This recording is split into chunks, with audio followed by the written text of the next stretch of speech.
Okay, so I think another question was about the calculation of parameters in analytical method and numerical simulation methods. So in analytical methods, what we do is we are using mathematical like calculations to derive the uh, the metric. If it is autocorrelation, we derive the autocorrelation using mathematical equations that we have formed regarding the system. So I think in one of our example sums, we have considered uh, a FIR filter which behaves according to the equations given in here. We have formed the equation for the autocorrelation value at the output. So using this, we have done some Z transform calculations. Then we have applied inverse Z transforms.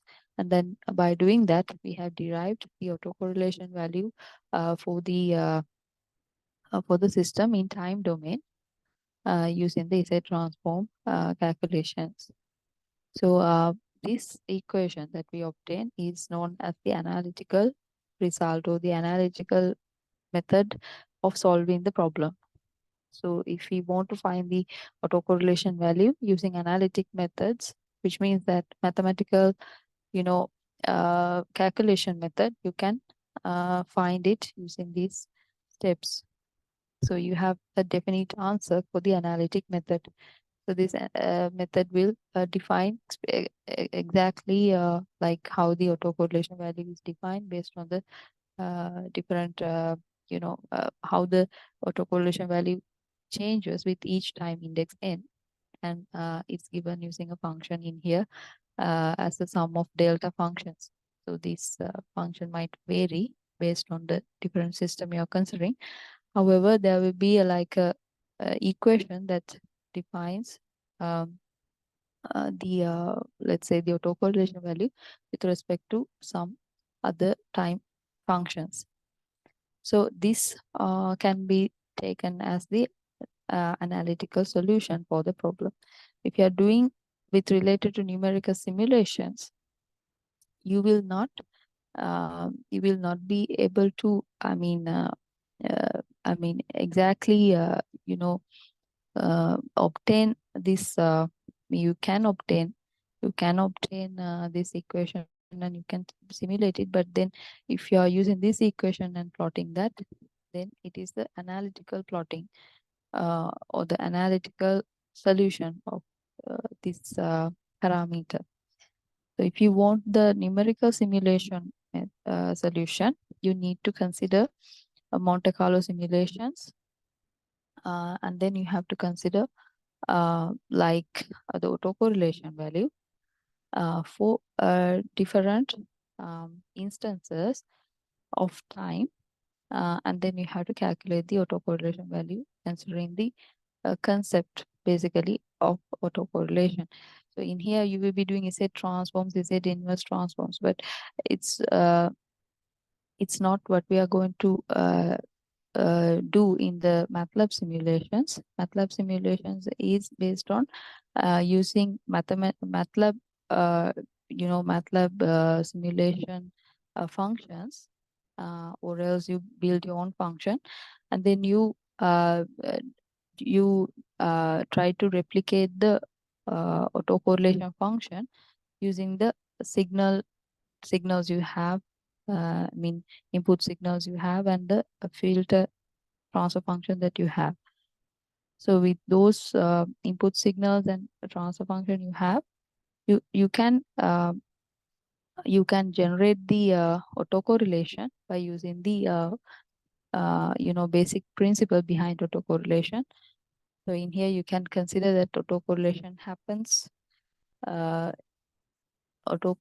happens based on the convolution principle.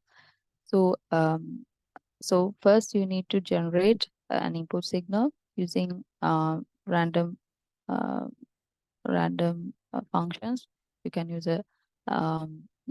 random function in MATLAB to generate a signal which is having I think you can create your signal such that it depicts some randomness, and then you can use the transfer function, which is already given to you, or I think it is already given to you. And then based on the transfer function and the input signal, you can decide how you can uh, calculate the autocorrelation value based on the values of the input. You can calculate the input autocorrelation value, and then output autocorrelation value also you can calculate based on uh, the output being equal to the transfer function convolution with the input signal. I mean, I'm not going to explain you more. I think, I mean, I feel that you have to go through the principles. So you need to consider how you can generate each input signal and output signal based on the the practical scenario uh, of this filtering operation. So you have to assume a scenario of a filtering of a filtering operation where you get some data signals or data signal, then you apply that data signal onto a certain transfer function, then you get some output. So using the input signal and the output signal, you need to separately calculate the autocorrelation values. If you are finding the autocorrelation, then you have to find those values using basic principles uh, that define the autocorrelation function. So in there, you will not be using maybe Z transforms and Z inverse transforms, but in there you will be using maybe convolution principle. And at the output also, you can add the convolution principle. Then you can, compare the output of autocorrelation values that you get for the numerical method and also the analytical method.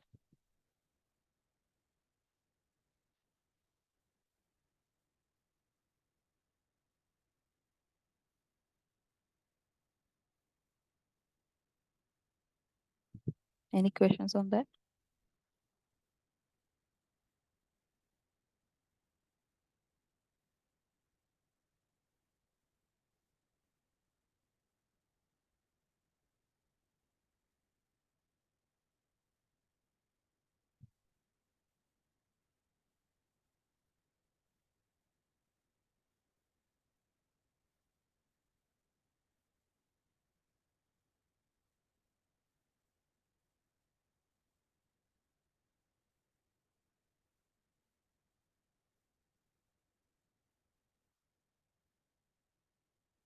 Okay, so let's move ahead with the what we have discussed in the last session.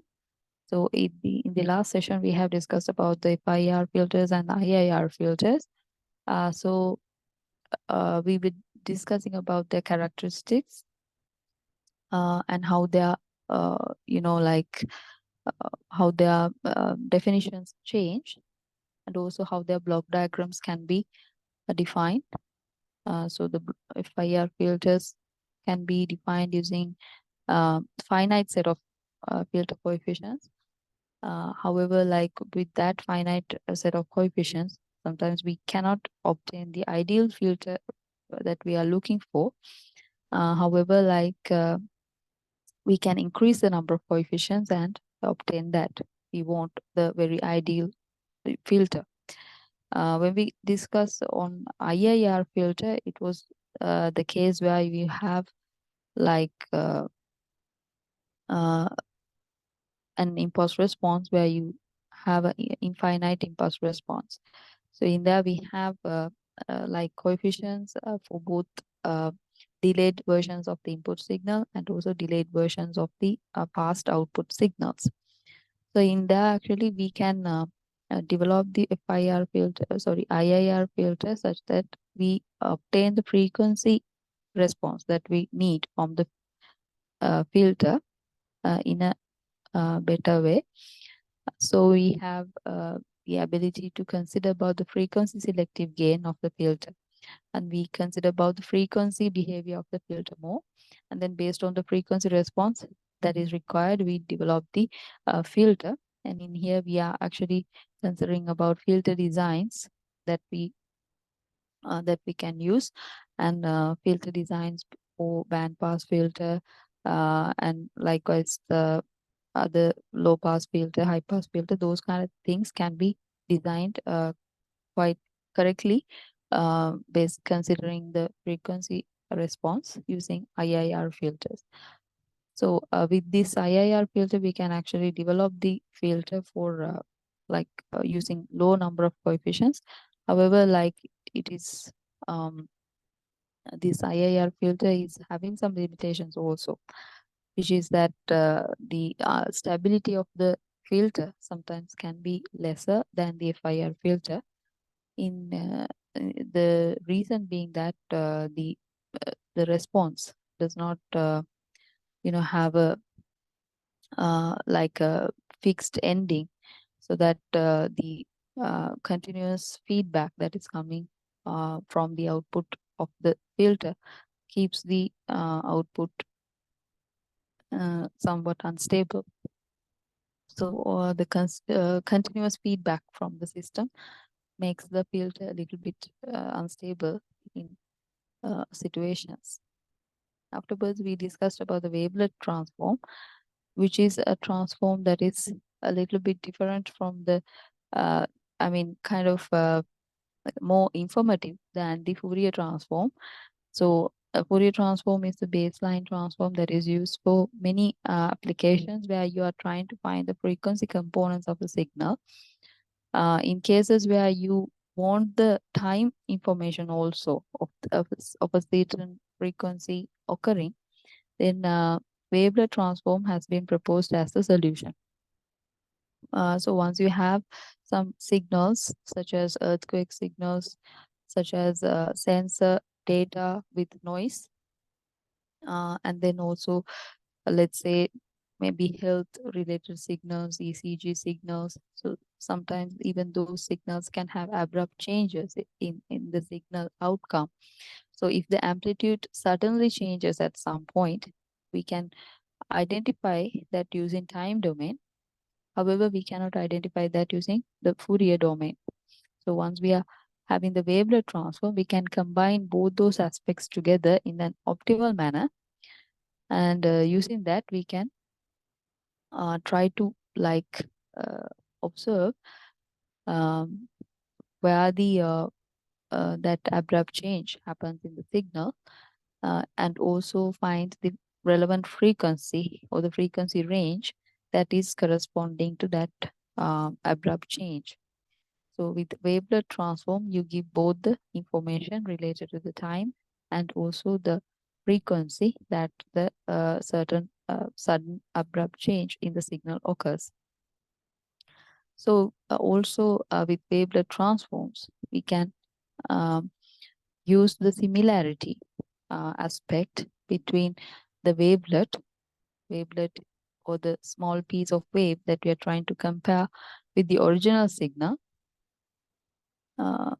And we can use the similarity concept to compare those input signal and the wavelet. So the wavelet and input signal must be um, quite comparable in order for the similarity index to be higher. So what we are trying to do is in general that we try to create a wavelet which is similar or closely similar to the original signal's expected output, and then we compare that wavelet with the signal that we observe. So if we want certain, if we want to change the aspects of the wavelet, we can apply functions on the wavelet to change the size and the shape of the wavelet, and also we can shift the wavelet in time domain. So we can do functions related to scaling the basis function, scaling the function shape and the size, and then we can also add the shifting operation on this wavelet, which will enable us to shift the wave along the time axis of the signal, and apply that wavelet onto a specific time instance in the signal.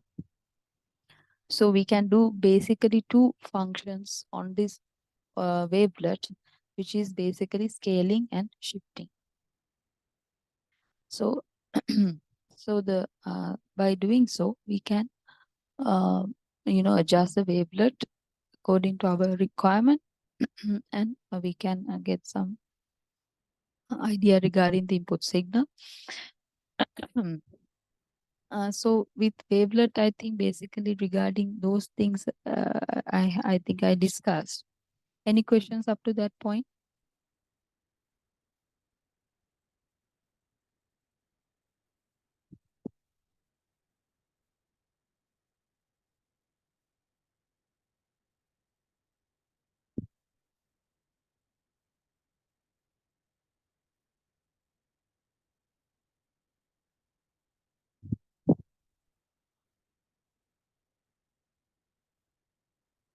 So if you want more information regarding the wavelet transforms, I think you can read some books and also refer online resources regarding wavelet transforms. I think it's like available in most of the online resources, and you will be able to like go through in depth, like how you can actually implement that on various applications, and also by doing so you can maybe improve the performance of a certain process. So if you consider the image processing applications, it is seen that you can actually kind of improve the the performance of image processing using wavelet transform than using FFT or Fourier transform.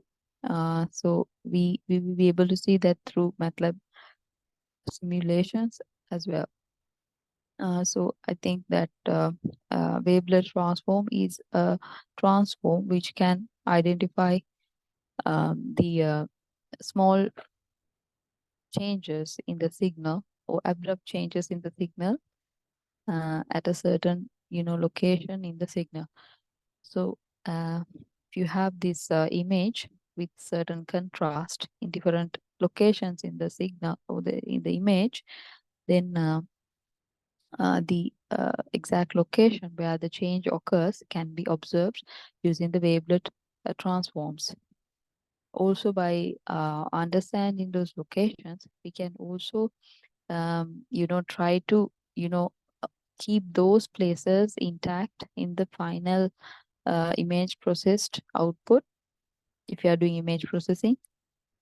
And then we can remove unwanted components of the image as well. So what I'm saying basically is that sometimes if you have an image with high contrast at the edges, at certain edges in the image, then sometimes you need to keep those high contrast places after you do some image processing task and after you do some compressing task. So if that is the case, then you have to like retain the important bits and remove the unimportant or redundant bits of the image. So if you are considering an image, you need to remove the redundant information, and then you can keep the most important information regarding the image. So those most important images can be the important points could be the places where the image has high contrast from one location to another location. So in that case, that we have to retain those points in the image final image that we get after compressing or after doing some processing on the signal. So in Fourier transform also, we do get, we do have the ability to do compression of data, and then we can remove unwanted frequency components from the original signal. So we can like reduce the amount of data that we actually have in the output signal or output image. Okay, so sometimes if we have images, if we have large sized image with certain megabits or megabytes, then if we want to reduce the size of that image, then we can use Fourier transform or wavelet transform. So if we use the Fourier transform, they will be considering about the Fourier component of the signal and remove some redundant Fourier components, and then give the output, where the output has some some output has data related to only the important um, components or the important bits of the input signal. So finding those important bits or important information of a signal can be done using, wavelet transform in a better way than Fourier transform, because in Fourier transform we actually consider mostly about the frequency behavior of the image or about the signal. So if there are so many, frequency components of a certain range, sometimes we can filter out the redundant or unwanted frequencies in that image or in that signal using, if you are considering Fourier domain. So Fourier domain, you can consider only about the frequency components. When you are doing the wavelet transform, you can consider about the both the frequency and the time, like behaviors of the signal, and then based on the like importance of all those uh, signal components, you can filter out only the ones that are not that much required for the compressed version of the image. So by compressing the image using wavelet transform, we can assume that we will be able to obtain like data regarding contrast contrast images, like with the images. So if we have some images with high contrast in some locations of the image, we will be able to get that image information very clearly in the wavelet transform outputs. I think we will go to a simulation and we will see how it works.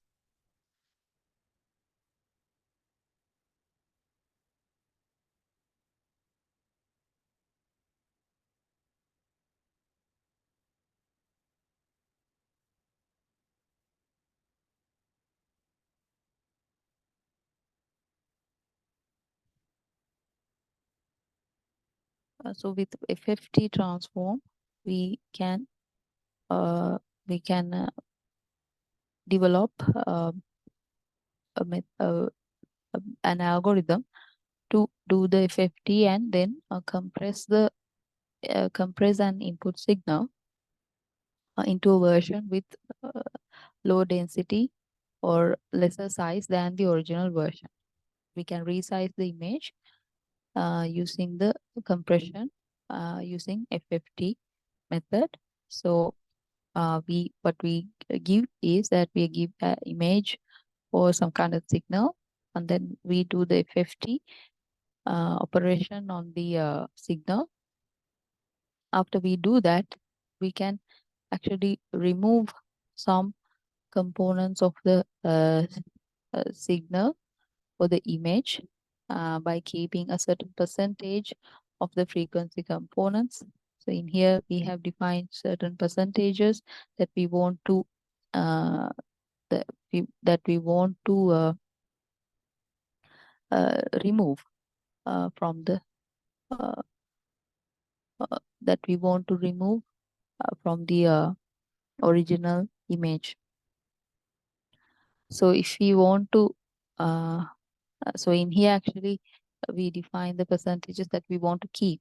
Uh, in here we define the percentage of the frequency components that we want to be retained in the final image.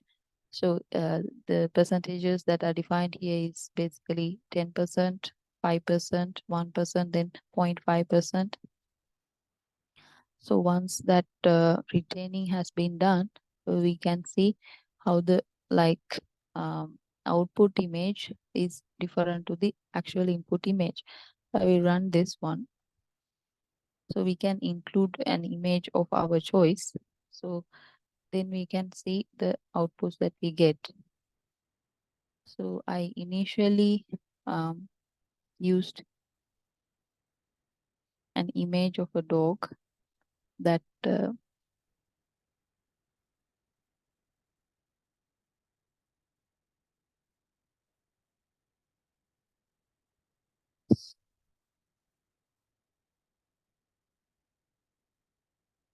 this is the image of the dog that I used. So after compression, we can obtain the compression in this as grayscale images for this simulation, where you are reducing the amount of like data in the signal as much as possible into a compressed format, such that you can work with that compressed information more effectively in some cases, in some applications. So rather than going for the original signal, so the original signal has a lot of data in that. So sometimes storing that information in a limited space might not be sufficient for the application to run smoother and faster. So with less complexity and with simplicity, you can work with signals or images when they're having low, uh, bits or lesser number of bits, and the size is lesser. So it's really easier then to process that image with the lesser size. So in order to obtain an image with a lesser size, we have currently done the FFT compression and FFT compression on this specific image. So this is the image I have chosen. You can choose any image of your liking. I will share the code in the video under the description, and also you can use your own image that you prefer. So in this Matlab code, you can include the link to the image that you are using. It can be anywhere in your desktop. You can copy the path and you can insert the path in here. So I have decided to go ahead with those images that I showed you. So this is the one we have got once we have done the FFT compression. And so in the first compressed image, we have only 10% of the original signals. Uh, original signals uh,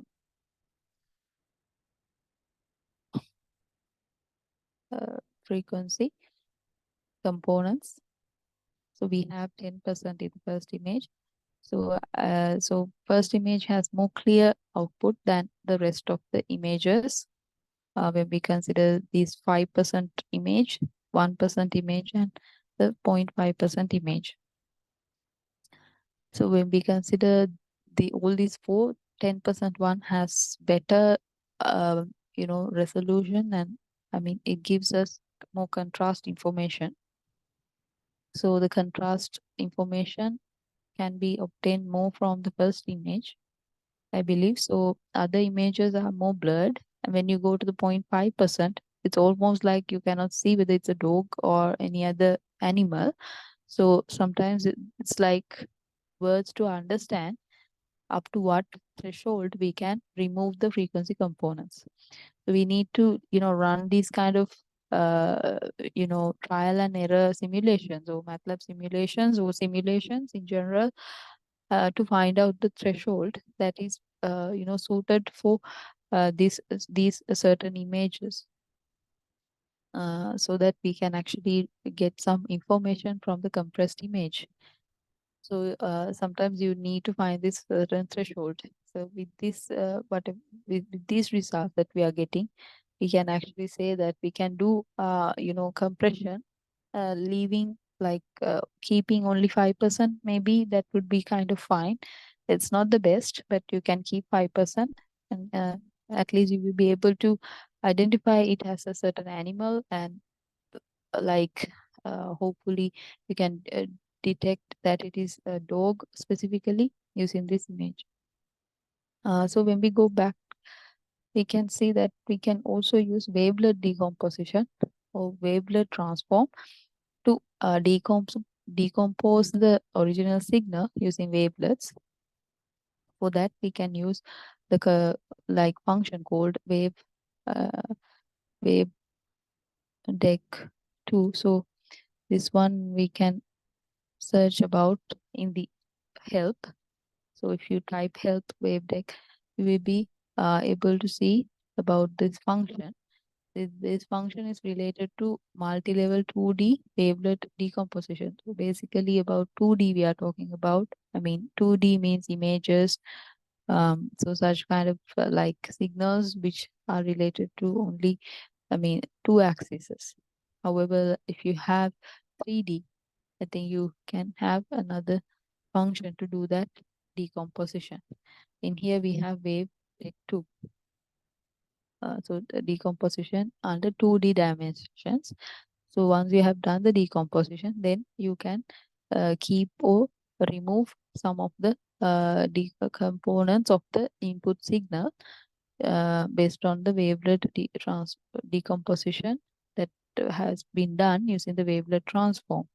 So you have divided the input signal into specific, chunks, and those chunks can be defined using wavelets. So based on the wavelet information that you have, you can decide which, which components, which wavelet components you need to keep and which wavelet components you don't want to keep. So based on the percentage that we want to keep, the output will be differ. So we will be keeping like 0.1 of the wavelet decomposed signals, uh, and then 0.1 of the wavelet components, and sometimes we will keep basically 5% of the decomposed signal, and then 1%, and then 0.5%. If I run this one, I will be obtaining the output for the wavelet compression with different thresholds. And in there, we can see that the wavelet decomposition has outputs like this. So when we compare it with the other transformation that we have done earlier, which is of FFT, we can check whether the performance has increased or not. The wavelet one is this one. So when we compare the like FFT one and the wavelet one, we can actually try to zoom in on any of the parts of the dog and then see whether some information are available in the that. So this is the wavelet. So this is the 51. Hopefully I can obtain a similar figure on both. So this can be compared. So as you think, what shows the more clear image out of these two percentages and out of these two images that relate to 10%? What do you think has the more contrast information?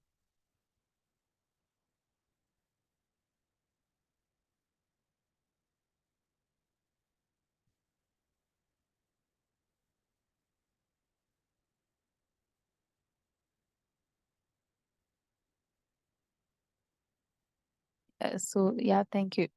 Second one, yes, the second one shows more clear images, uh, right? So I think in here specifically in these kind of areas where you have fur, fur like is something that has like very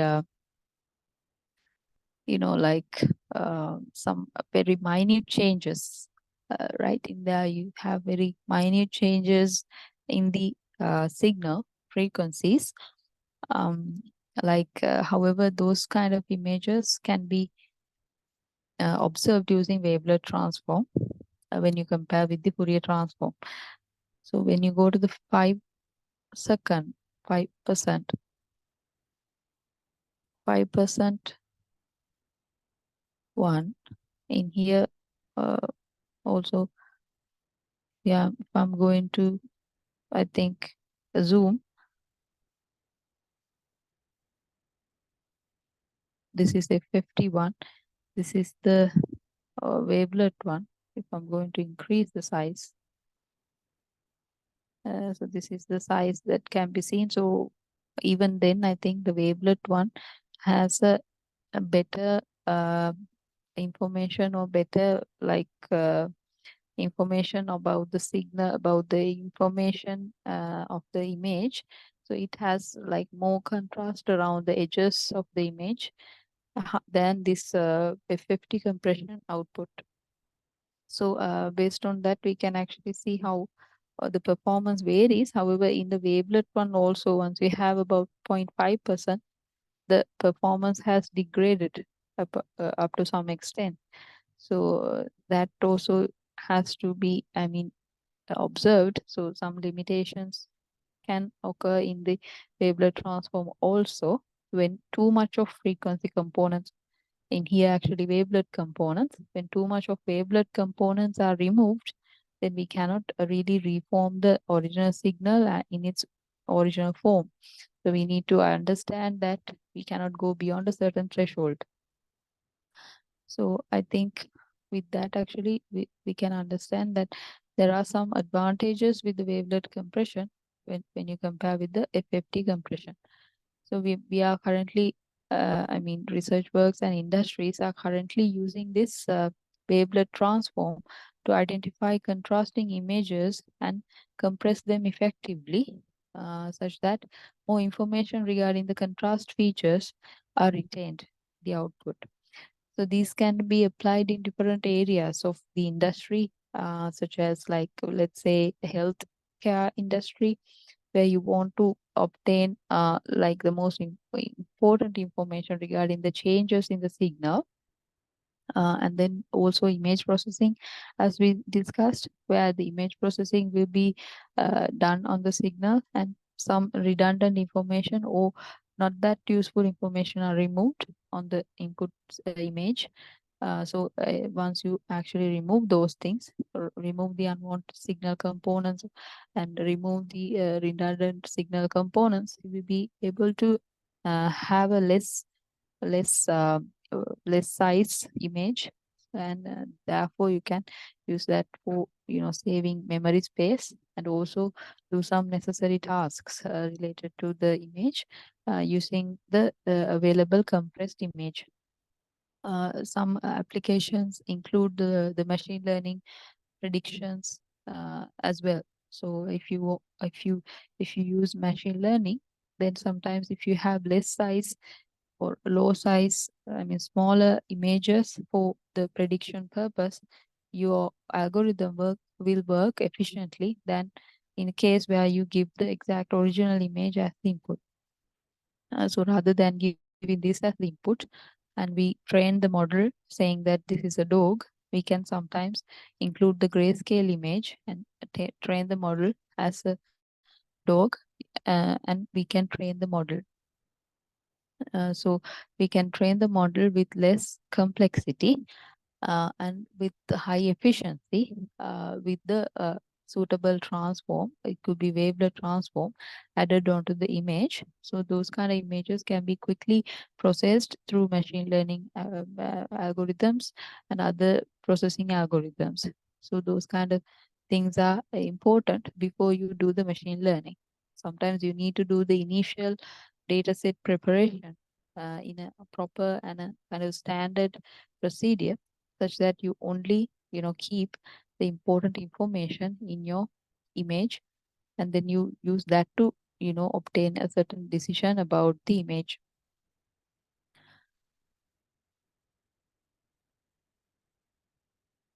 So FFT wavelet transforms, I think I have discussed up to some extent. Any questions up to this point?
Okay, so going forward, I will discuss a little bit about the wavelet transform using the mathematical models.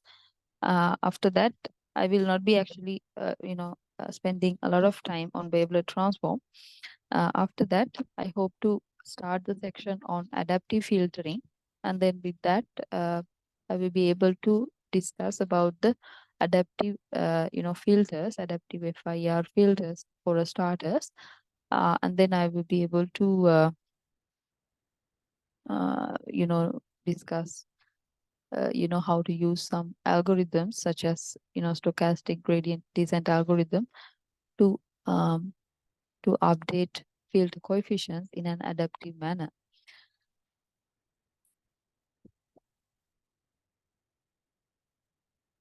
So we will be discussing about those adaptive filters in uh, for a like considerable uh, you know amount of time.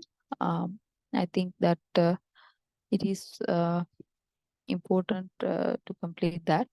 We'll be taking maybe two and a half days or 2.5 sessions to complete about the adaptive filtering part.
Okay, so I want your help in marking the attendance. So I will share a Google Form link, that group chat. Sorry, in this video chat. Please, mark your attendance through this form.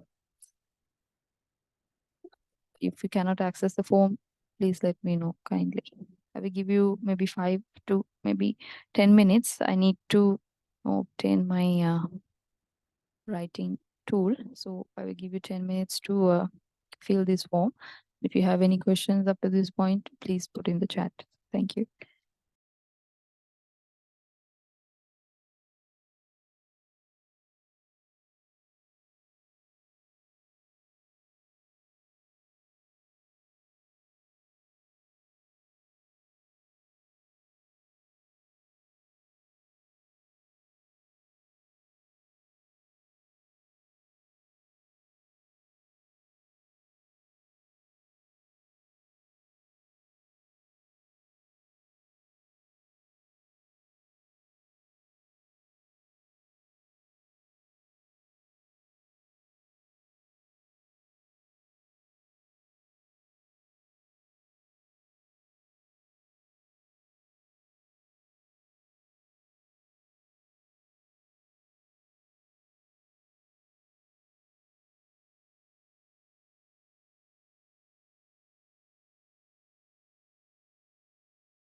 in the Google form. I'm sorry, it should be edited such that the final like sentence is like from it should be edited. So I hope you just like say yes in that one when you're filling. For the moment, I will update that.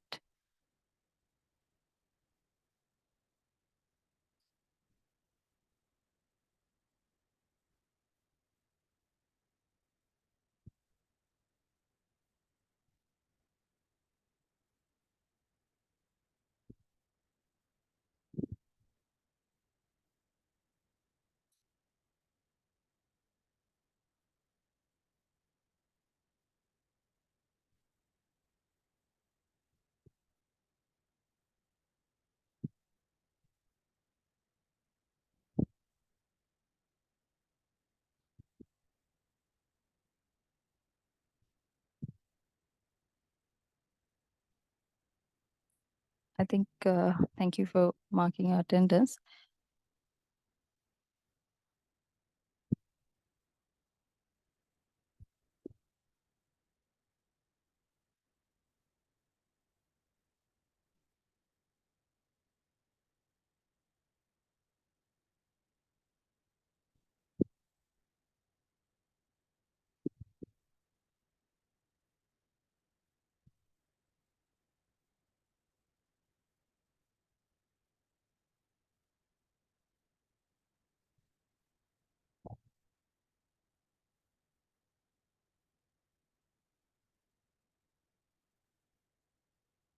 In the wavelet transforms, we always try to define the information in terms of time domain and in the frequency domain.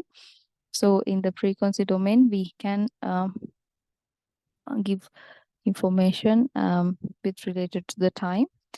And so with low frequency signals, we have the lowest bar defined or separately allocated um, for showing information regarding the low frequency of a certain signal. And so if you are analyzing a certain signal, so it can have multiple frequencies in that. So if it has low frequencies, the lowest bar in this plot will be showcased with a certain frequency, so that we can identify that low frequency is available in that. Then afterwards, we can also identify whether like medium frequencies are available in the input signal. So the input signal can have low frequencies, middle frequencies, and third or like high frequencies. So the second level frequencies, the mid-level frequencies can be defined using the second bar, where it is divided into first half and second half. So the first half will correspond to the first time slot. Second half will correspond to the second time slot. So like we are considering a certain time slot of the signal. So that entire time duration, we can divide into two time slots, first time slot and the second time slot. So depending on the time it is available, we can select either first time slot or the second time slot. And then we can define its frequency using the frequency axis. When we consider the high frequency components, the high frequency components will have like a lesser time duration because of its high frequency nature. So we can give a value to the time at which this frequency occurs using these small time slots that are allocated for each of these um, each of the signals components. So if we have a certain input signal, we can consider that input signal and we can divide it into, in here we have divided into about 5 slots. We can divide the time into 5 slots. Then we can say the high frequencies that are available in that first time slot, second time slot, third time slot, likewise. So depending on the time slot, the frequency that is available will be given in this frequency axis, and it will be high frequency value. So that is how it will be shown. So this plot can be further enhanced by colors. Using colors, we can use red color for high frequency and blue color for less frequency. So if you have low frequency components, we can denote this as using blue color. We have high frequency components, we can denote them using red color. So likewise, we can change the color to denote the scale of the intensity of the frequency.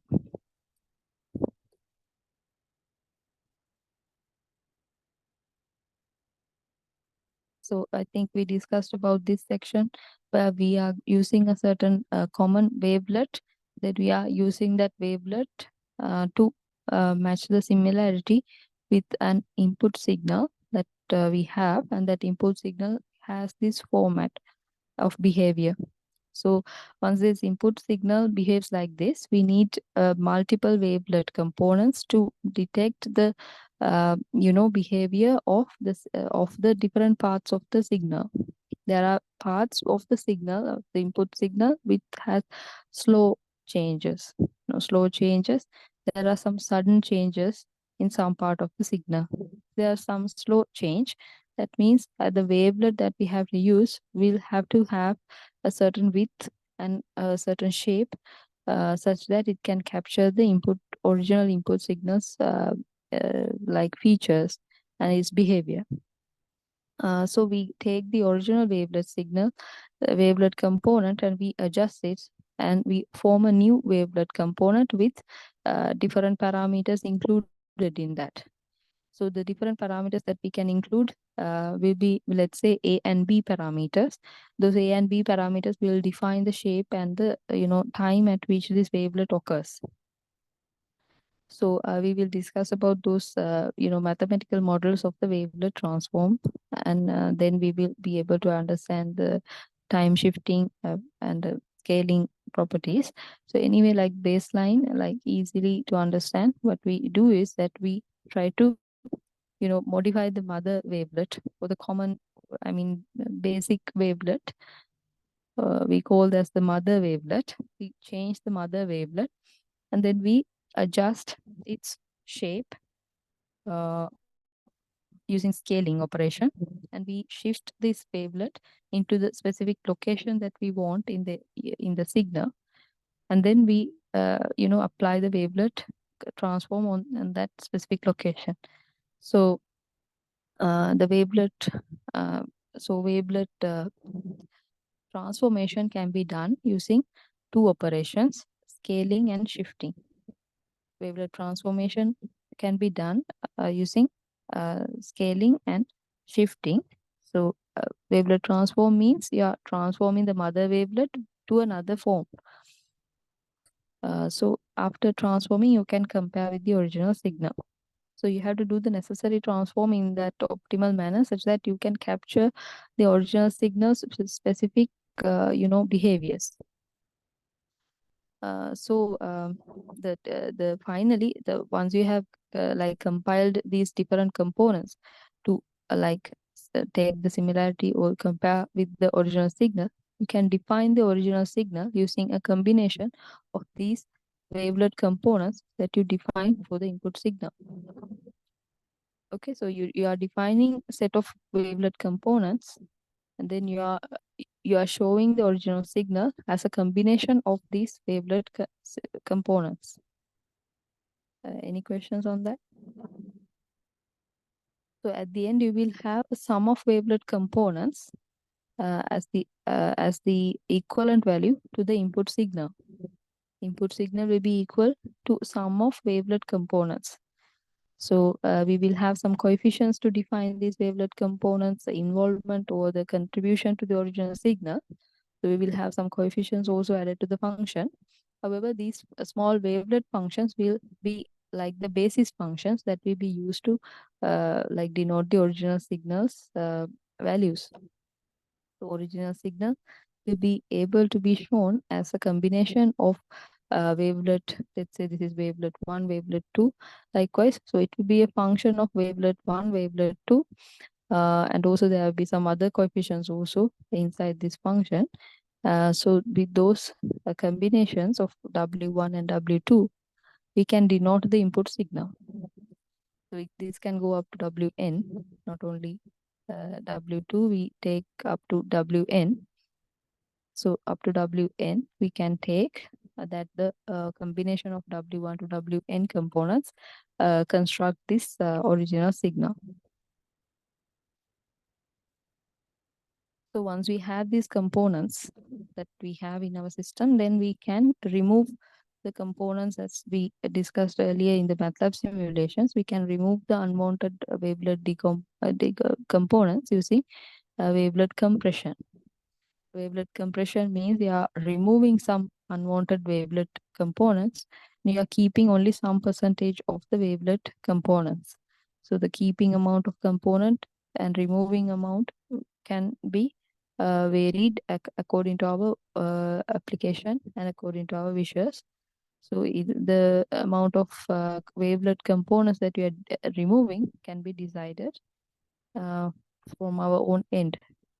After that, we can also, I think that we have already seen this. So like using all that, um, we can actually obtain the compressed signal.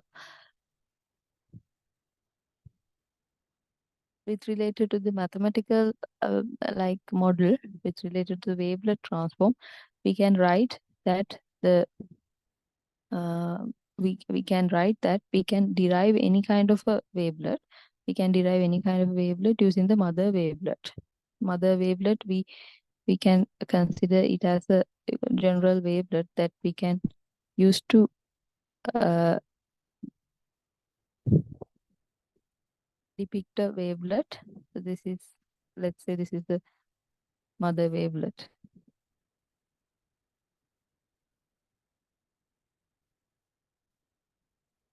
So generally we can take a wavelet in this shape where you have a like a um, like a small piece of wave with different characteristics at different time instances. So the most commonly used one looks like this. So we will call this as mother wavelet. So the mother wavelet function, or the mathematical function that is defining this mother wavelet's behavior and its parameters, can be denoted using this manner. So we can denote it as this uh, symbol, and we can denote it using two parameters, A and B. A and B parameters are the parameters that can define the shape and the time of the wavelet. So we can denote that function of the wavelet using this 1 over square root A into this into T minus B over A. In here, we have A for scaling the wavelet as per our wishes. We have the B value for shifting the wavelet as we prefer. Shifting in time domain.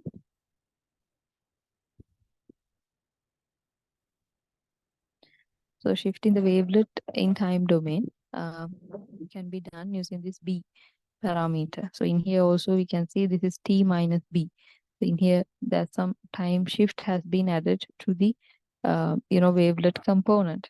We are adding a certain shift in time to the wavelet component such that the wavelet component will reach the input signal's sudden change. So if there's input signal like this and some sudden change occurs in here, I have a wavelet transform or a component wavelet in here. However, I want to use that in this location.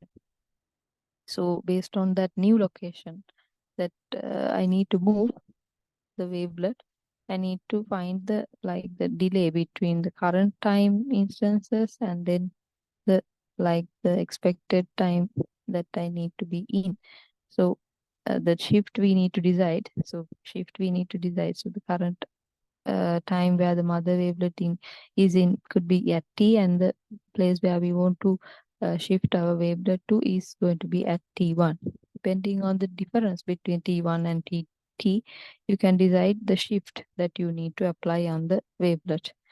So we will take that we are going to consider the location where the center frequency is of the wavelet, and then we are actually measuring the time of the wavelet using the center frequency.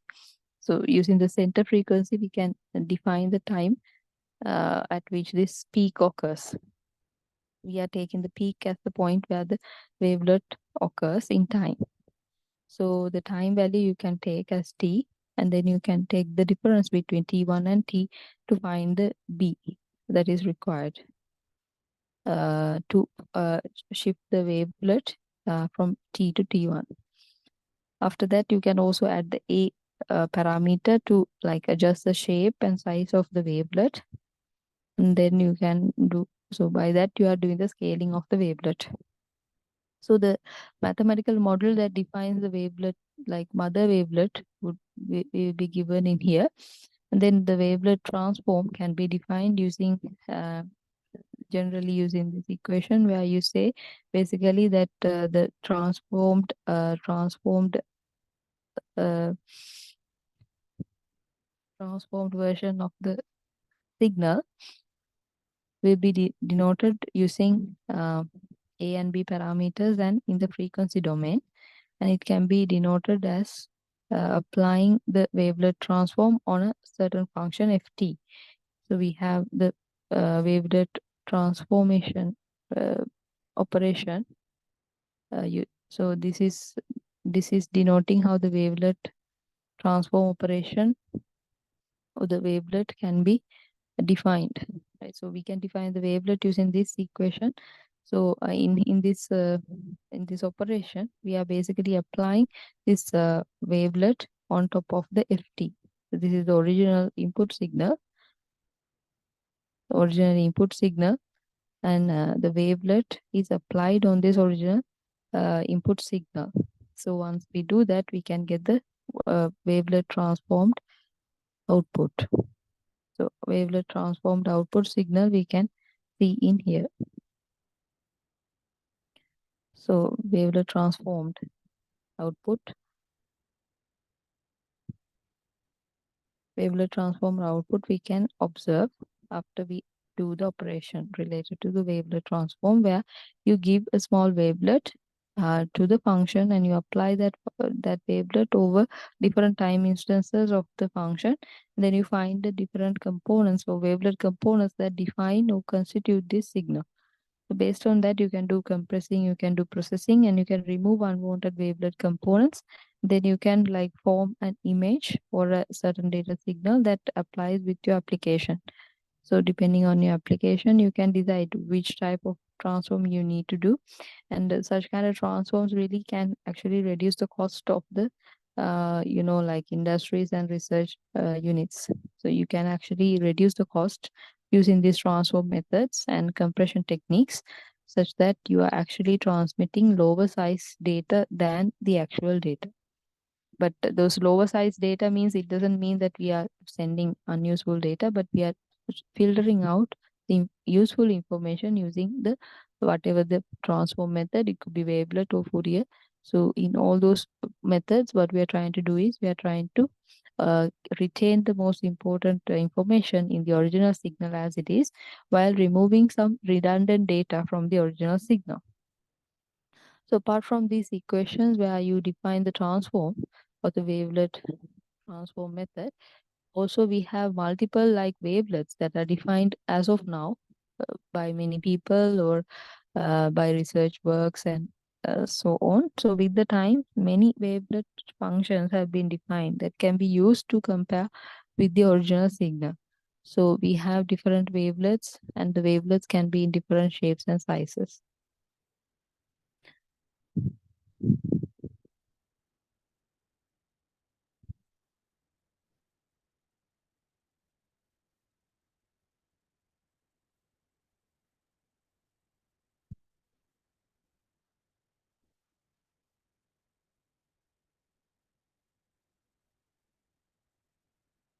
So there are many types of wavelets. So simplest wavelet being this wavelet, which is known as HAR wavelet or HAR wavelet, where you have a basically sudden drop down from a top voltage to a bottom voltage or a lower voltage. So it's something like this. The HAR wavelet. So sometimes this wavelet also is able to compare with the original signal. So if in case you have like square signals, then you will be able to use the HAR wavelet to compare with the original square signal. If you have other signal types, you can use the these kind of wavelets where these wavelets can be used to estimate any kind of sudden drops and sudden changes, fluctuations in the signal. This kind of a wavelet is known as Du- Dubushes.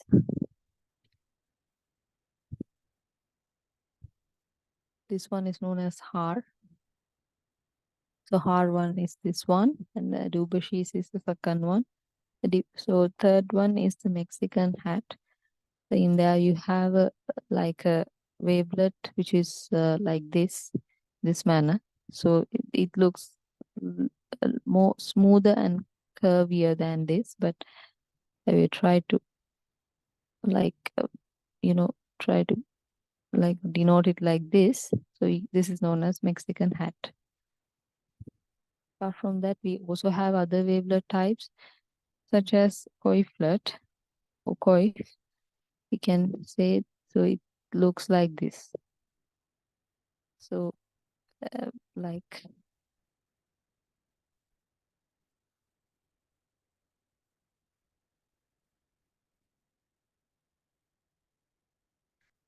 so it has some like sudden drop downs and sudden like increments. So it looks like this in a certain manner like this. So this also can be used for applications as needed. So I think with that, I think I have discussed quite some time about wavelets. So depending on the wavelet uh, that you want, you can adjust its size and shape and its time. So you after that you can like compare the wavelet with the original signal and give an output regarding the similarity. So with that, I think I would be ending the wavelet transform section. Any questions?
So moving to the next section. So I told you that I will be discussing about the adaptive FIR filter from now on.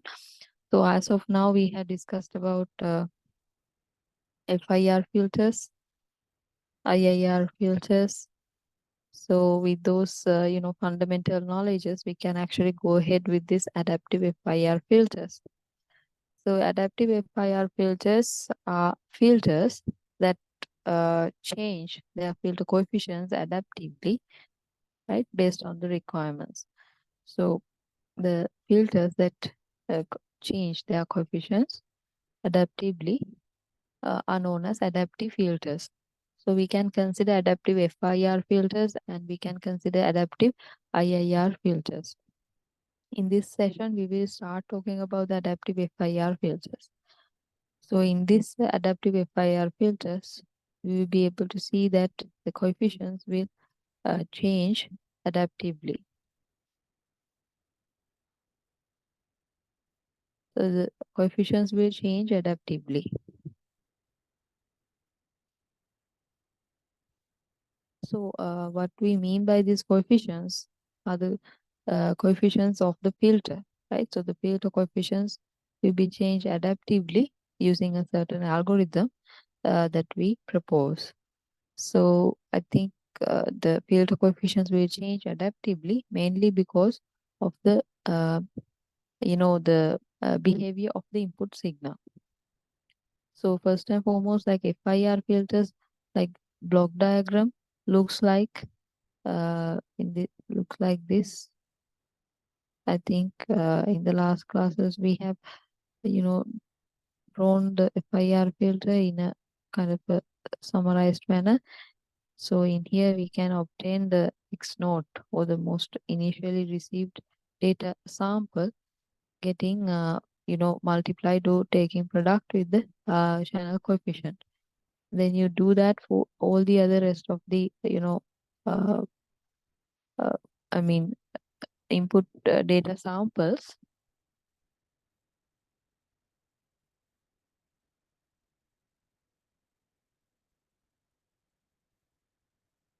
So you can then go ahead and you can multiply, sorry, add all those outputs from each connection. Then you add them and then you obtain the yn or the output of the filter, or the output of the system. So the output of the system looks like this. Here you have yn, here you have xn. So the input, parameters will be defined using this hn, function. So the parameters that are defined in here will be given using hn function, and then this hn function will constitute of all the field coefficients from h0, h1, h2 up to hn. So if we have a normal FIR filter, most of the time we decide the H0, H1, H2 values, and then we let the operation run under those values. However, with the modern inventions, we can observe that even filters with this FIR faulty can be upgraded to the adaptive FIR filter, and then we can change the coefficients adaptively based on the input that we receive. So the adaptive one, the only change or the some of the main changes that will be happening is that this coefficient value will adaptively change, and so this one will be adaptively changed. So with time, the H0, H1, H2 will not be the same. They will have different filter coefficient values. So the Wiener filter that is regarding the fixed FIR filter. So the FIR filter, we are going to check about the adaptive FIR filter. So how can we change the FIR filter so that it can adjust to adaptive environments?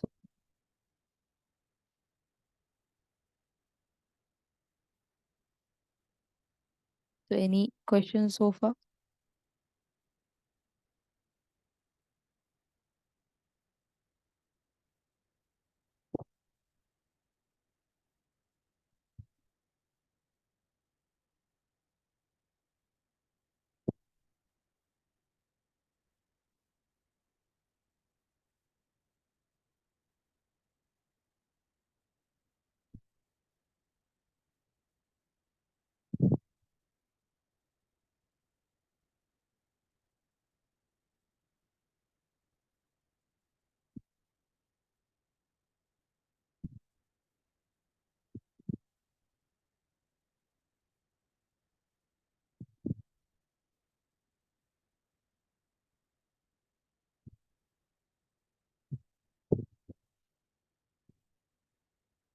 So we will be basically adding like we are changing the coefficients adaptively, and we are for that we are actually so how to change the coefficients? We are actually introducing an error signal called en, which we will be using to adaptively change the filter coefficients. So the error uh, you know signal is defined as the difference between the desired signal and the output of the filter, which is the one that we observe. So this is basically the error signal is equal to the desired signal minus the observed output, the actual output signal.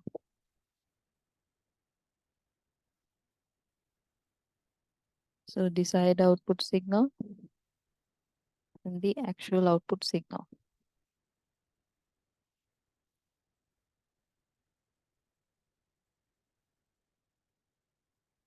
So in here, better if we can get this all into one. And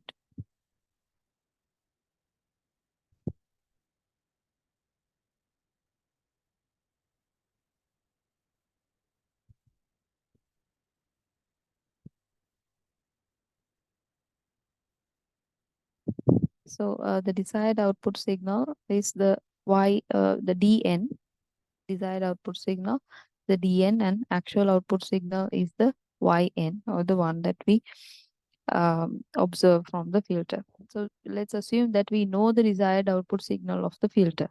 So if we are considering FIR filters in here, so in there we will assume that we know exactly what kind of output we want from the system.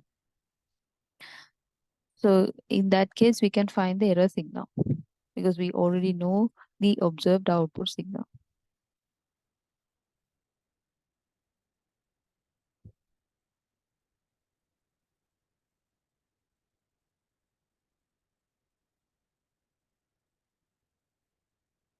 In here, we can give a certain input signal xn. Then from the output, you can obtain yn,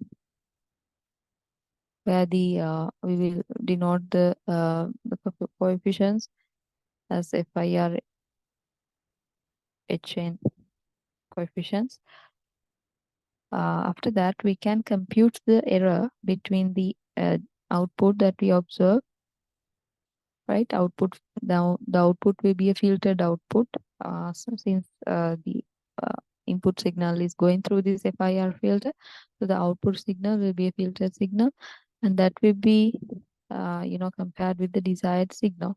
The desired signal looks like I mean, it is something that we know, we assume, and then we subtract the desired signal with the output signal yn. So that output that we obtain will be known as the error signal. So the error signal is considered to update and update the filter. So in here we denote that using this notation where we actually kind of adaptively change the filter coefficients. So the adaptive change of the filter coefficients will be done uh, based on the en signal that we obtain. So the en will be added to the operation of the FIR filter and will be used to update the coefficients.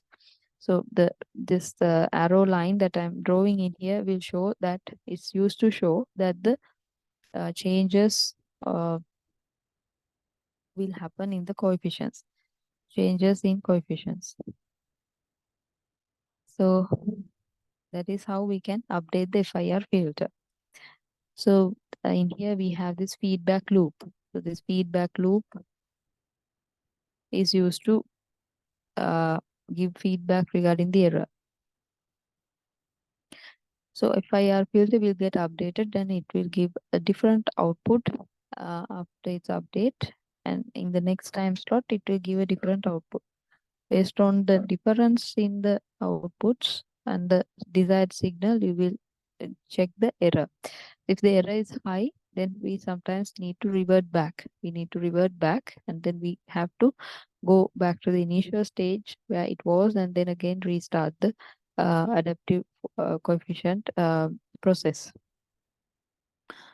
So we can actually use the EN signal to change the HN values, right? So the EN or the error value can be used to change the coefficient values or H values, H1, H2, up to HN values. You can change based on the EN feedback that we give to the filter. So the ultimate target is that the goal is to achieve an output from the filter that is very equal to the desired signal of the output of the filter. So the target is to make the uh, YN and DN more equal, approximately equal. So they have to be considerably equal at the end of the adaptive updating process. So once we have a very similar, like desired signal and output signal, then we can actually like I mean stop the adaptive, you know, like matching of the filter coefficients. However, we can actually keep doing the changing of the coefficients in order to make sure that we do not like lose some intermediate uh, output values such that we are unable to observe the performance in those time instances. So we have to keep on doing the changing of coefficients, whether or not the output is exactly similar to the desired output, but we have to keep running this filter. So the EN value is known as the error value, which is the difference between the desired value and the output value that we get. Desired value is given by DN, and output value that we obtain is given by YN. So we are calculating this and we are putting as error, and then we are giving it as feedback to the FIR filter.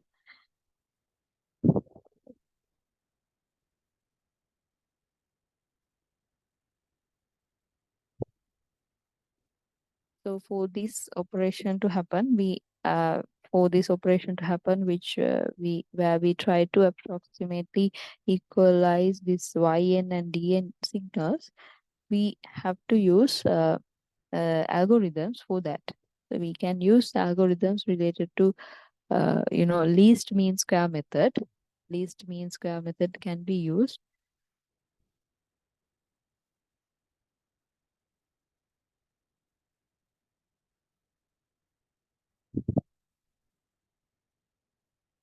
So least mean square method. So mean means the average value. So we need to include that also, least mean square method.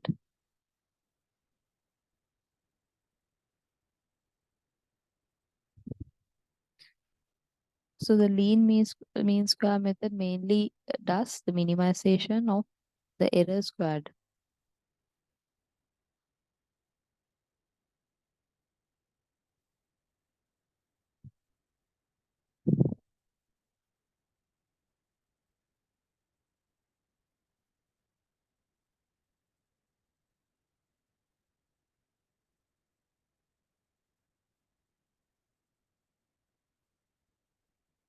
So minimization of the average mean. So in here I can add average. The average value of the square of the error can be taken. Then you can find the minimum value out of those average values. Based on the minimum value, you can update the uh, filter coefficients in the system. Uh, related to that error value.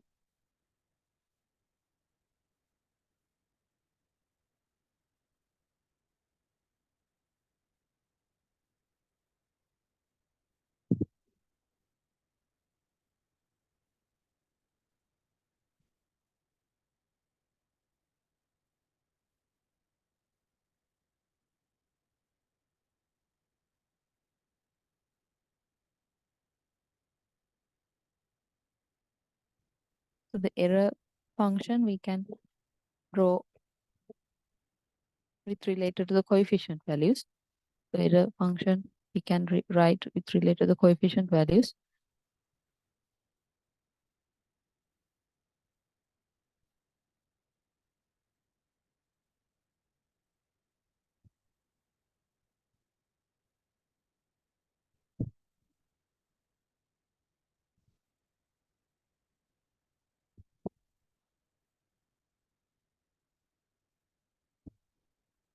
So a set of coefficient values at a certain time instance can give the minimum, error value.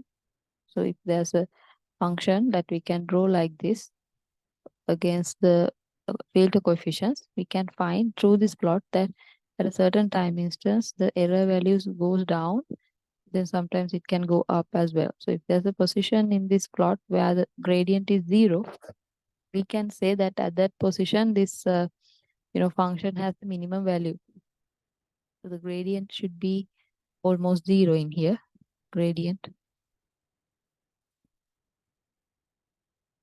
So related to that position, you can find the exact position of the H or coefficient values that you have to get. So coefficient values will be updated and those coefficient values uh, can be used. So based on the specific point, you can get the minimum error value at the lowest point in this plot. The minimum error point you can find at the lowest point, and then you find the failed coefficients using that point. So you need to find the failed coefficients using the minimum error location.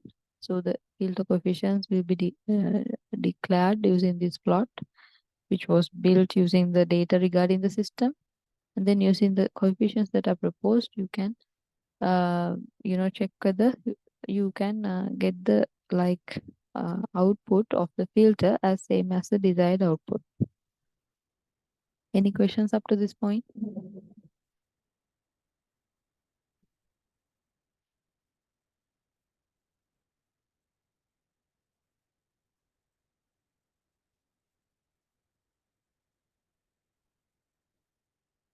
So the finding of the adaptive H value, so I mean the field coefficient values, you can use an algorithm.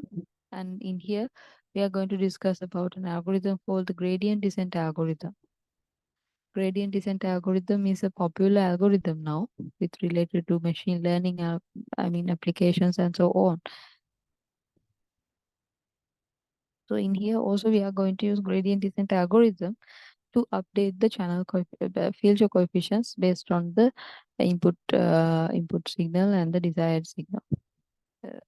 Based on the error signal, basically we are going to update the coefficient. So we are going to use gradient descent algorithm in here.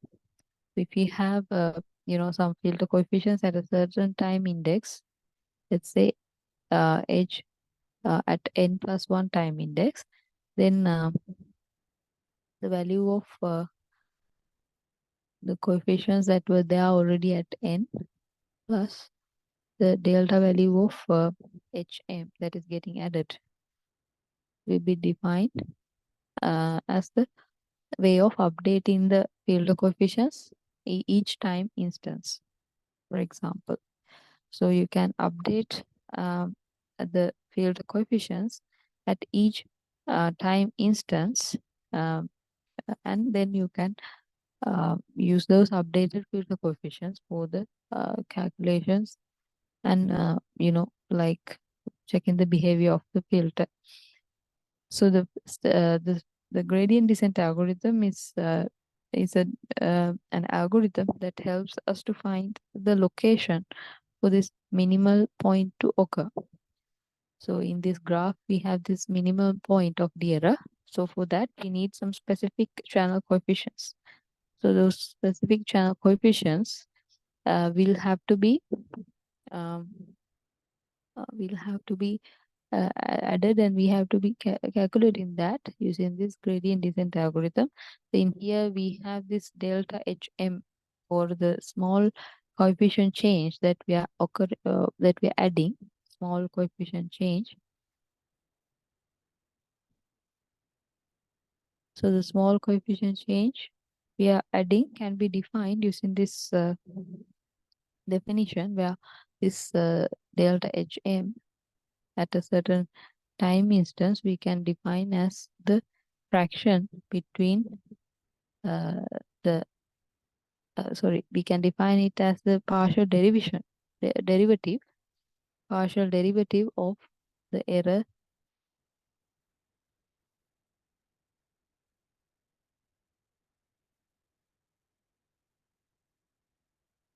with respect to the channel coefficients. Partial coefficients, I mean partial derivative of the error signal with respect to the channel, filter coefficients, will give you the location that makes the error of the filter error of the filter minimum. So you know that in derivatives, you are finding the point at which the minimum value is obtained. So you do that by taking the derivative of that certain function with respect to the parameters that you want to optimize the function over. So in here, the function is the error signal, and the error signal is derived. I mean, its derivative is found. So in here, En can be further explained as the combination of desired signal and the output observed signal.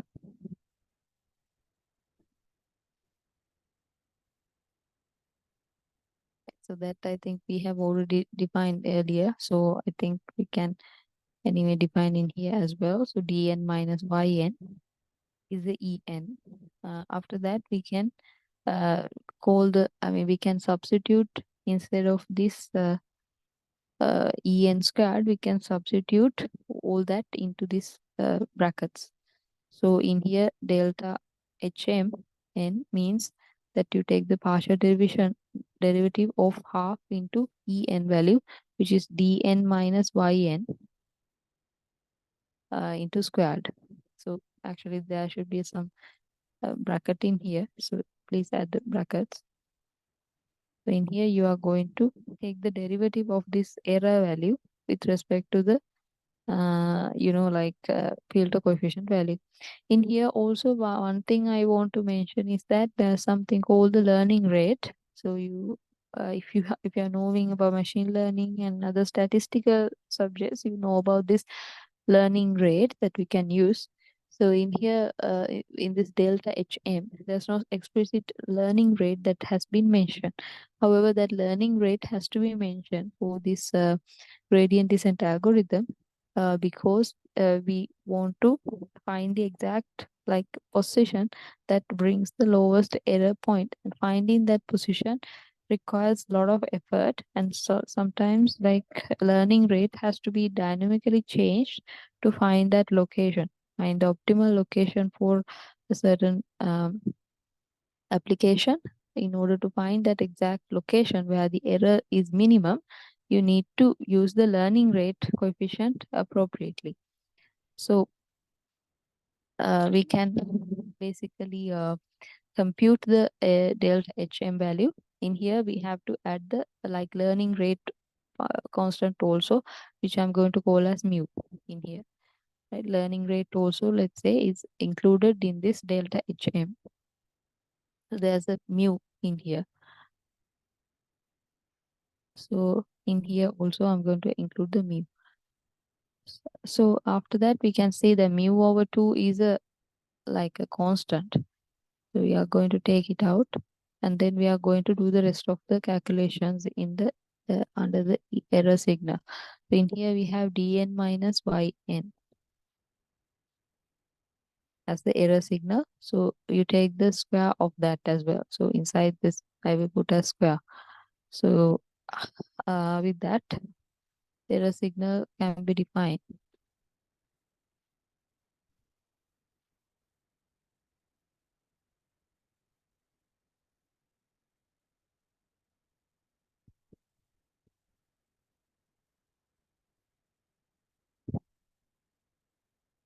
The yn signal also can be defined in terms of h, or the channel coefficients.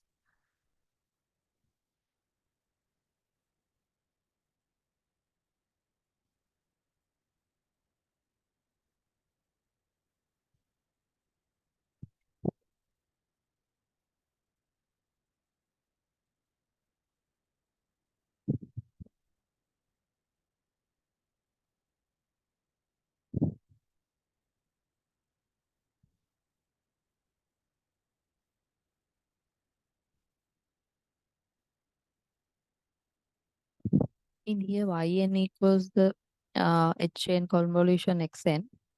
So using that theory, we can write yn as a in terms of hn and xn, so that we can also derive based on the h, right? So we need to have the existence of h explicitly in these two expressions to conduct a derivation. So I will add, instead of yn, hn convolution xn. After that, we can do the derivation with respect to hm.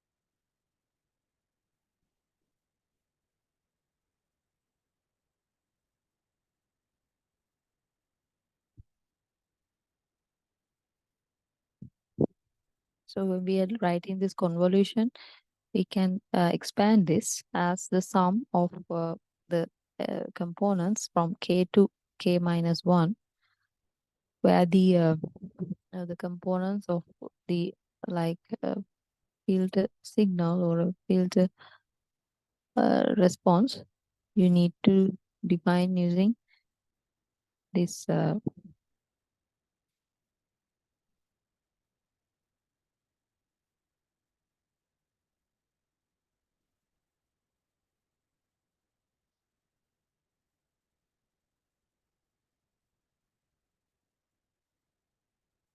you take the multiplication of kth coefficients of the filter with the xn minus k data. So you can denote this yn using this. So you can plug this expression into this partial derivation. In here, I think I have used k in here. Instead of k, I will use m. They should be consistent. So right there. So m and m represents the coefficients index, filter coefficient index. So I will use hm to denote m coefficient index. So mth filter coefficient.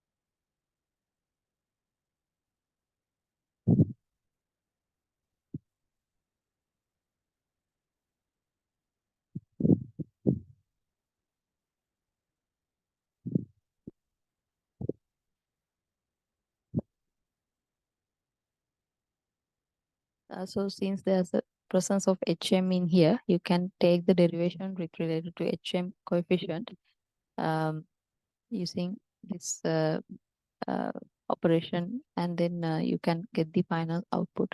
In here, we have to put the square to the entire expression. So once you take the derivation with respect to hm, specifically the coefficient hm, we can be left with mu over 2, then dn minus yn, let's say, to make things kind of simpler. Because when we are taking the derivation, first we need to consider the square part of this expression. So first I take the 2 out of it, 2, into dn minus yn, and then you derive each of the components in this expression. So I will explain again, I think. So you take the coefficients, you take the mu over 2 constant, and then you take the derivation. The derivation of this expression, which is squared, is you first take the squared part out, then you do the derivation inside. Right, so square part out, and then you write the entire expression. Then you take the derivation with respect to that certain specific field coefficient, where the field coefficient is not included in dn, therefore it would be 0 by that place, and then you will be differentiating with respect to hm in the second expression. So if you consider certain specific coefficient of the filter, you can consider hm only, and if that is considered, you will be left with xn minus m. So let's assume we are considering only the hm filter coefficient. So we are trying to find the optimal hm filter coefficient. With that, we get a minus also. So we will put the minus outside, and we will be able to cancel out the 2. Then we will be able to get the definition. So again, I'm going to write this as en, and then we will have the xn minus m term. This is the output of the delta hm. Any questions up to that point?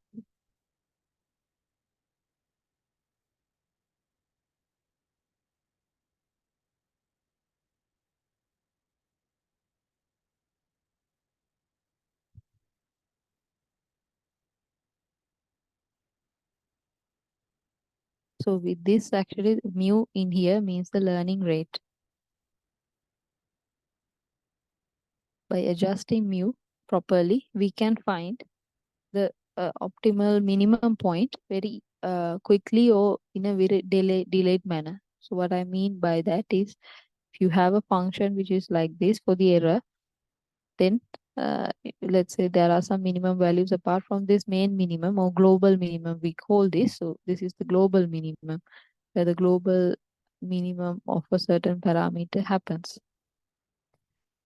So once we have some sub global or suboptimal like minimum points,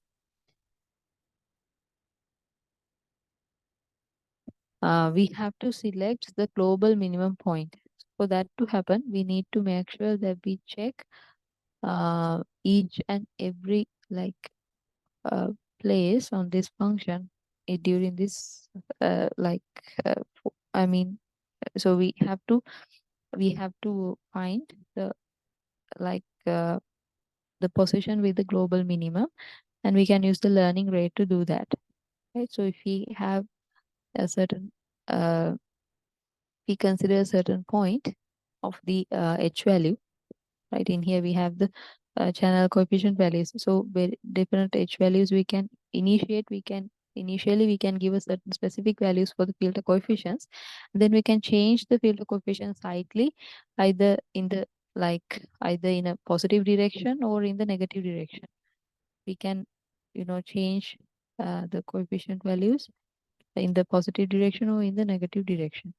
So based on so the learning rate is based on how much of step size you are taking to um, uh, uh, update the field coefficient.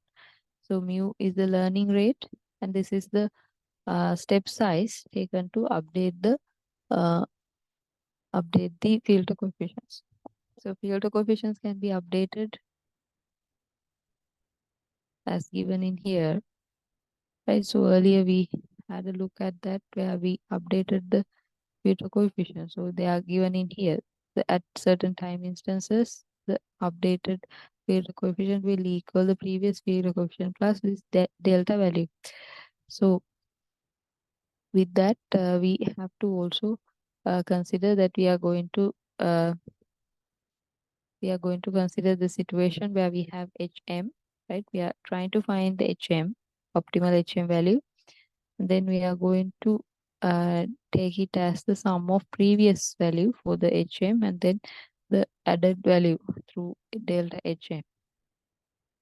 So this is the additional like amount that we are adding to the filter coefficients value, and we check the error again. So once we are changing this value, we will be using mu to adjust the step size of this delta value, right? So we are adjusting the step size. So based on the step size, we decide like whether we are changing the H value very quickly or else we are changing that very slowly, which means that if I make the learning rate very small, if I have a learning rate of about 0.1, 0.001, sorry, 0.001, then that means that the filter coefficient values will change very slowly.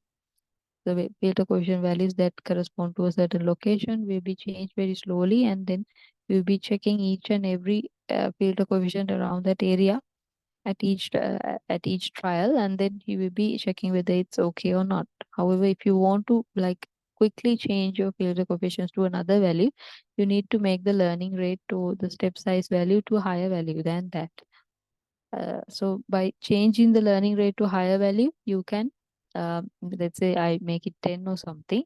So that means that if I am initially in this location, my next channel filter coefficient values will be either in this location, which is kind of far away, and then it could be in another location which is also far away.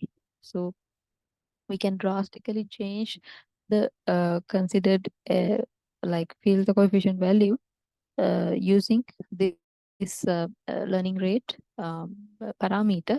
So the small like uh, small increment you make will be very high in this.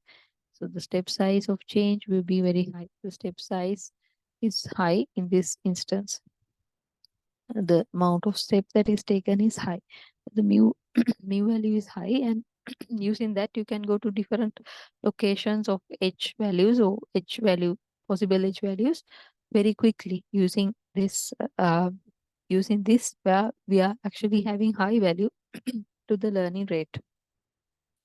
So learning rate high value means you can go to like a far location very easily within one step. If you're having a lower learning rate with a lot of steps, you need to, if you want to go to this place, you have to go to like that place using a lot of steps, right? So anyway, like most of the time we will be using an optimal learning rate value for the filtering, for the filter coefficient update. We will be using an optimal step size value, not a one that is very small and not a one that is very large. So anyway, like once we do this differentiation, what we want to try to find is this place where we have the minimum error value. So if you are starting from in here, for example, let's say we are starting initially, assuming that the coefficients are in this place, then we can keep updating the filter coefficients using the step size. Let's say the step size is very small or kind of considerably small. So using the step size, we actually try to go towards the minimum point of this graph. So wherever you are, whether it's this place or in this place, you will try to. So if you are in this place or in this place, you will try to always reach the minimum point of this graph. Any questions about that?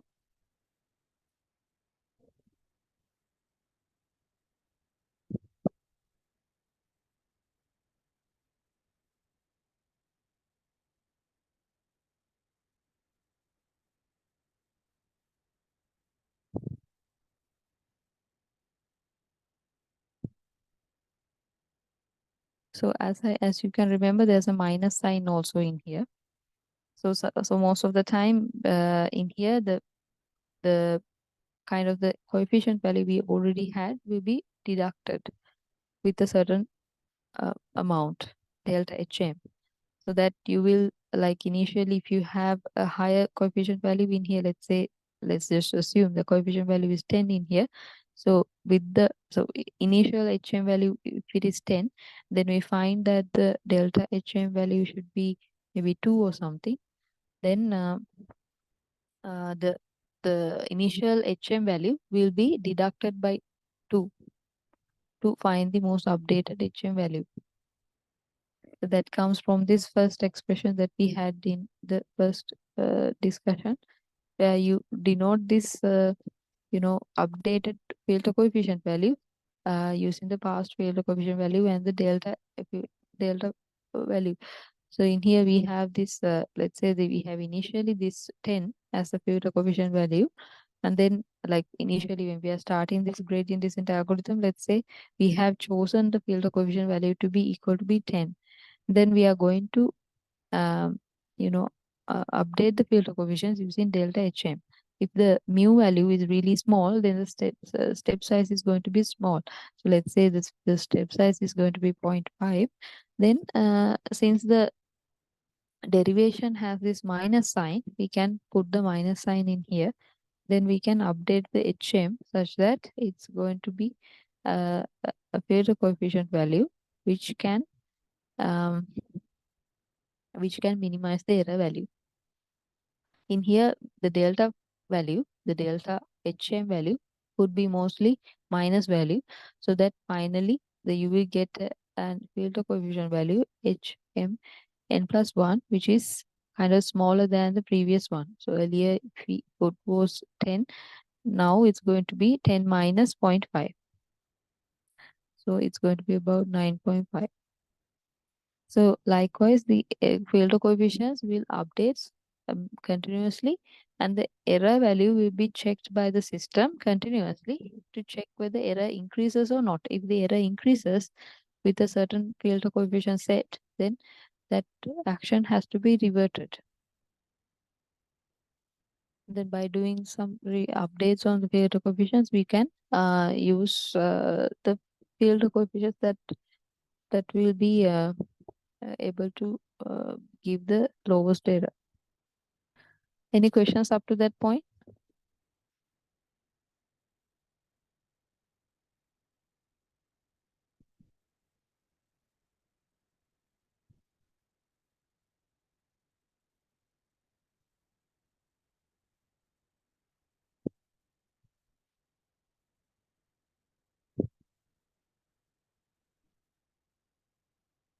Okay, so going further, I would like to uh, the show how the adaptive change happens in the block diagram of the FIR filter. So I think we had like uh, discussed about this, FIR filters block diagram. In there, we discussed that each input data sample is going to be like multiplied with a certain filter coefficient. It could be H naught. Then from the second data point also, we are going to do the H, I mean process of taking the product of the data and the filter coefficient. Likewise, this can be done for all the positions. So there's some change in this adaptive filter. So the change that is happening is that first we are adding, some you are considering some changes that has to be happened in the HM or the filter coefficients before taking the product of that filter coefficient with the input data. So in here, let's say it is F naught filter coefficient. However, this F naught filter coefficient has to be, um, uh, sorry, we are going to update the filter coefficient, and we have to first actually consider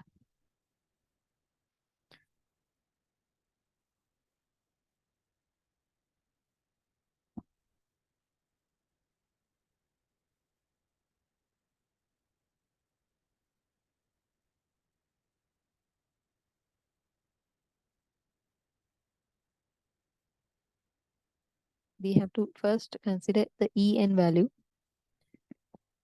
and we have to uh, take the um, take a decision regarding the coefficient, updating the coefficient value. So we are going to take a decision on the updated, coefficient value using both the previous coefficient value you had. The previous coefficient value is h naught, and so based on the h naught and en values, then we can find the coefficient for this time instance, which is the time equals, let's say, 0. So based on the decision they make, the final field coefficient value will have to be updated accordingly. So we actually show the updation or update of the field coefficient using this arrow which we draw across this um,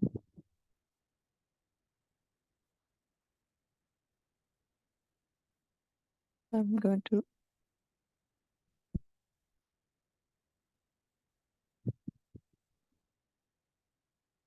so in here I will draw this again.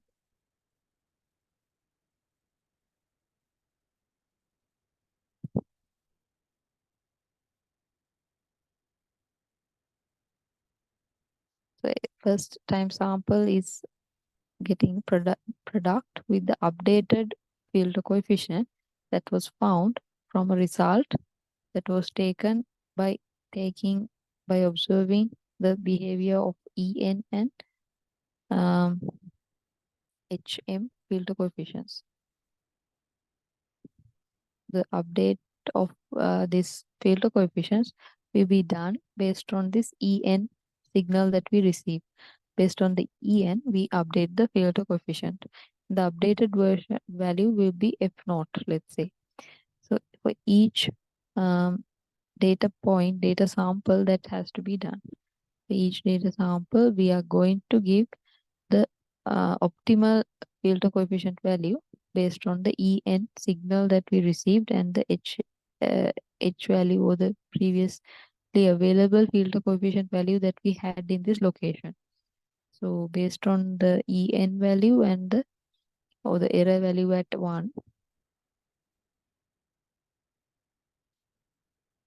So I will draw this again. Based on E1 and the H, let's say H in here, let's say it's H field coefficient at time 0, right? So first we are going to worry about the 0th time instance. So H naught. So based on this, we are going to update the field coefficient value in here, which is H naught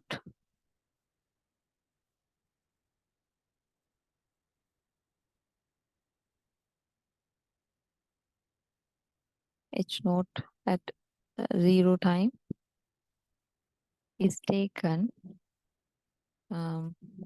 by checking the field coefficient values that we had previously, and then we are going to update the field coefficient value, and then finally we are going to find an updated field coefficient value, which is going to be H naught, and it could be actually the H naught value that actually appears at the next time instance. So initially I think we can have the field coefficient value as it is. So in the next time instance, the field coefficient value will change to a new value, which is the H naught, which happens at time instance 1. So at the next time instance, H naught value will be this updated value.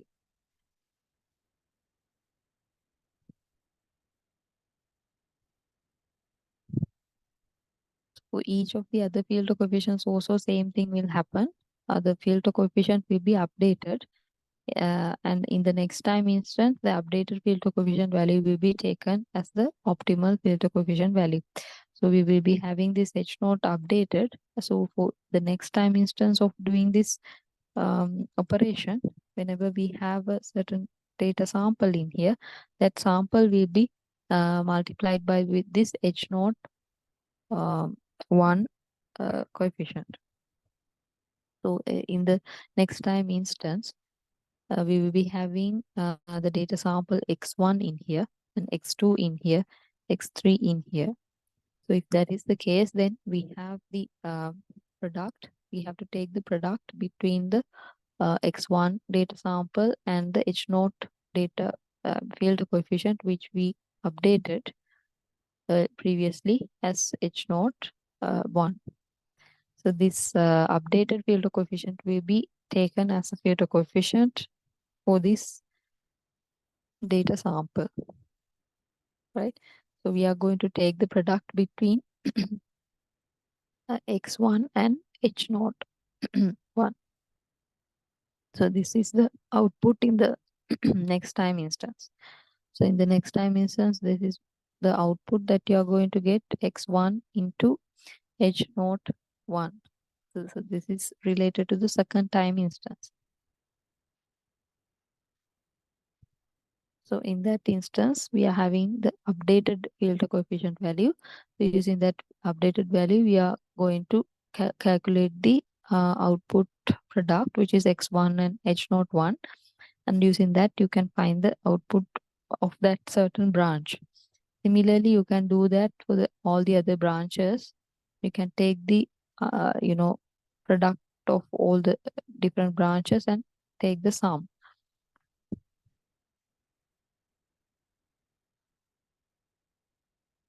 So in here you will be having x2, an updated version of h1, which is available at time 2.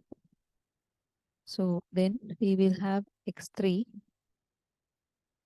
updated value of h2 at time 3. So that is how we are going to consider about the updated filter coefficients. So let's say the updated filter coefficients we denote using this, like diagonal arrow that we draw across this filter, this product location, where we take the product with the original input signal, data signal. So in here we are taking the product. So in here we are actually inputting the h2 3 coefficient. In here we are inputting the h1 2 coefficient. So anyway, do not worry about this time index.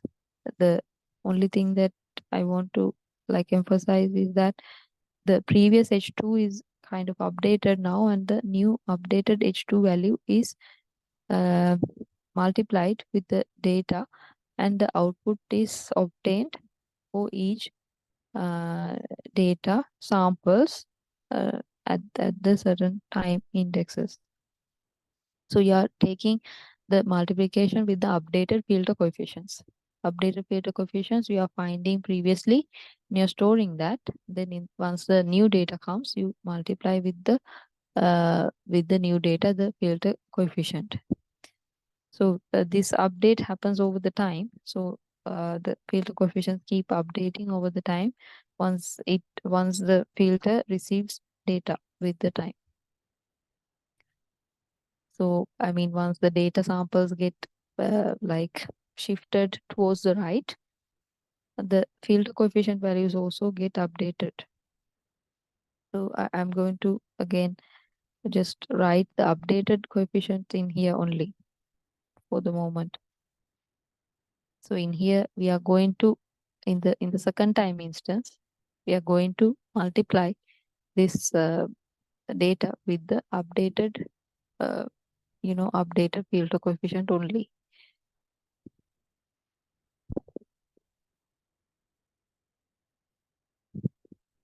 So this is the updated version of the filter coefficient after that gradient descent. So we are going to use this updated filter coefficient. So this updated value is the one that we are going to use. So in the next time instance, again this h0, h1, h2 will again get updated to another value. And that third value of this filter coefficient will be used to take the product with the sample value, data sample. So I believe, do you have any questions? I believe that with that I will discuss, more about, I will end the discussion about the filter coefficients, and I will discuss more about it in the next class.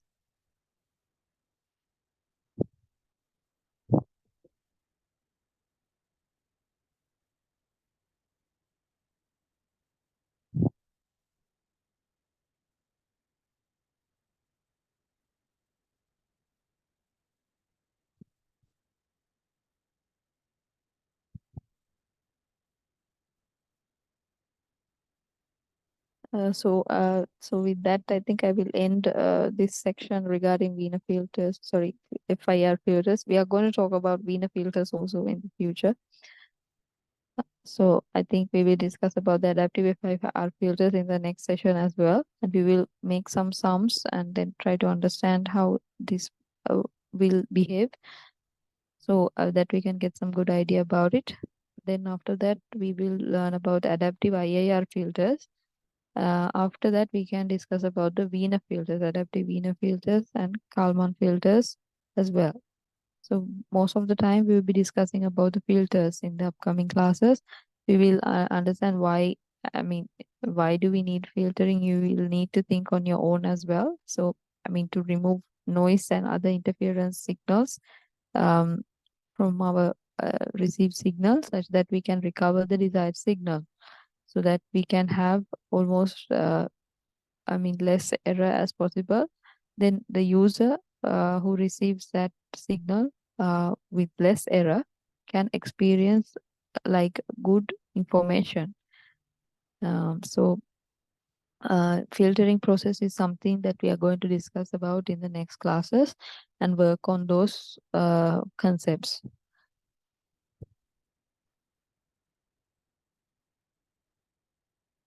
So any questions up to this point?